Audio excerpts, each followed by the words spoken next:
Hey guys, how you doing? Welcome to another edition of the Plant Spot. Today I want to talk about the Summer Glory. They've been popping up in the big box stores, so let's talk about it.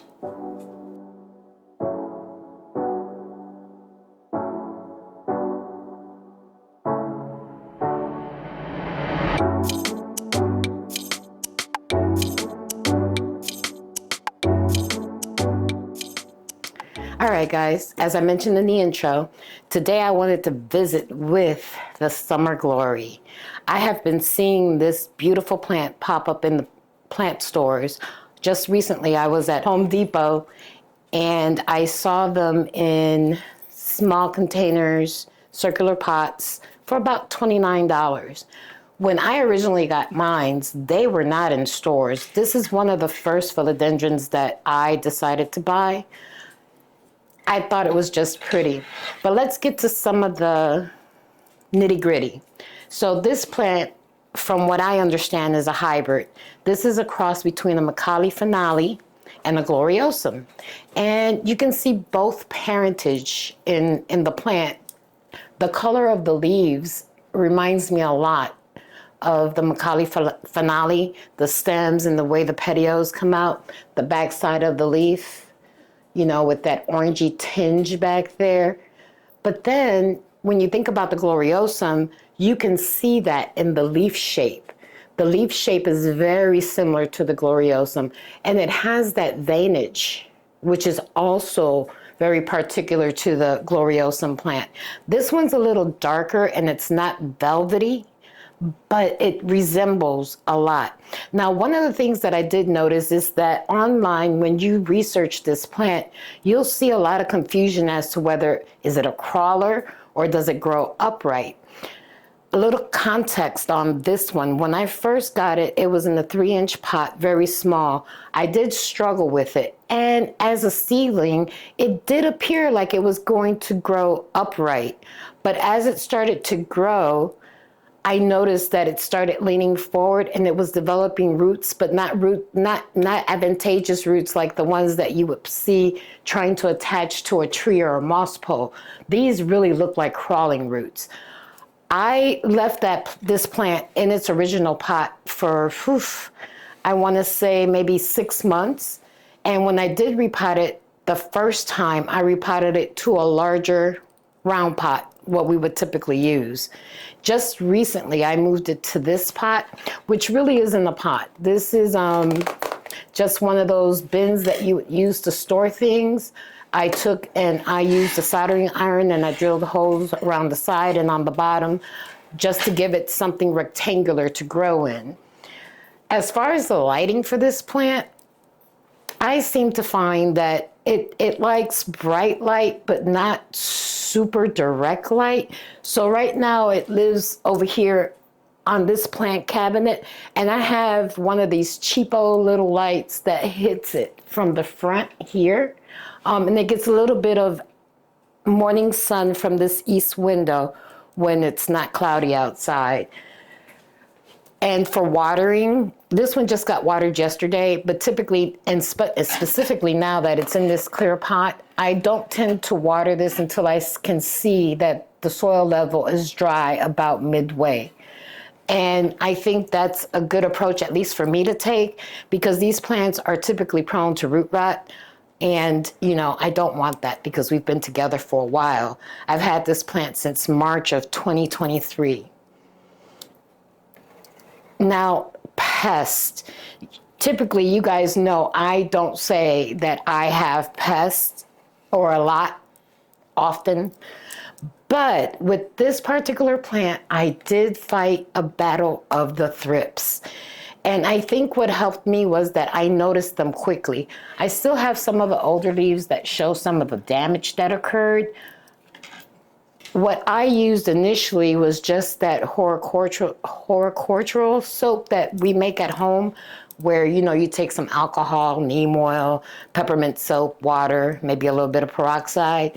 And I started with that, but I saw that that was not helping me. So I got some Captain Jack's Dead Bug Brew, and we got rid of those suckers that way. I have never propagated this plant, but I'm gonna come in a little closer so that you can see. This plant is growing along the, let me see, maybe this is a better angle. Can you see that up in here? No? What about now? Still? How about now? If I took it any further, it's gonna spill. Well, what I'm trying to show you is the main stem. Right up in here. And to propagate this, you would cut between the nodes. And you could put this in water or sphagnum. Now, I have not propagated this plant. I want to see how big she can get, but it's my understanding that a cut, like in this instance for this particular plant, a cut right up in here, or even here, because I can see some roots, some buds, would give me a good propagation. Now, I have heard that they're easy to propagate in water. For me, it seems as if philodendrons in my house here, they propagate better in water. So typically I will put them just in a vase of water and let them grow some roots, and then I'll transfer them to the medium of choice. You need to make sure that if you're propagating in water, you keep that soil moist, or put them in a propagation box so that they can, adapt to that soil medium, because when you root in water, you have water roots. And when you transfer them to soil, they could potentially suffocate and or rot. So you have to give them that environment so that those roots can acclimate, to the soil. Let's see what I love about this plant. Now, granted, when I first got this plant, I found it to be a little difficult. She wasn't really growing for me. It didn't seem like she took off until maybe 6-7 months after I had her.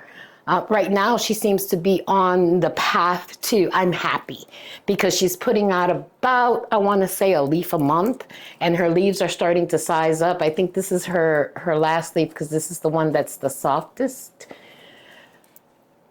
My favorite thing, aside from the fact that she's a crawler, that kind of worries me a little bit, because as she continues to grow, I don't know where I'm going to put her. And I struggle propagating my plants. I know that we should, because that just promotes additional growth. But I do enjoy seeing how far I can get them to go, since I buy them so small. But for me, what does it for me, as I've mentioned before, I'm a leaf girl. So I love the striking color of the veins against this dark green. I love the fact that it puts out these leaves when they come in brand new. As you can see, this one is doing right here. They come out with like a orangey brown fall autumn color, and it's just so pretty to see.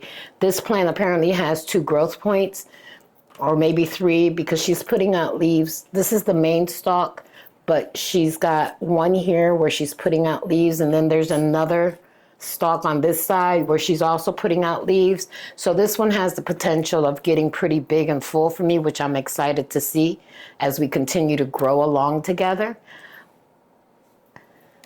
And I think that's all I wanted to tell you about the Summer Glory. So if you happen to see one in the big box store and it strikes your fancy, I would suggest you go ahead and give it a try. One thing I will warn you about is that, she might be a little slow to go, and you might have a little bit of a challenge finding a place where she's happy. But I think in the long run, once you've mastered what she likes and what she doesn't like, you'll be pleasantly surprised and very happy that you did invest in one. So that's all I had to tell you today about the Summer Glory. I hope you enjoyed this little spotlight. Don't forget, click the button, like, subscribe, and share with a friend. Thanks, guys. Talk to you real soon. Bye.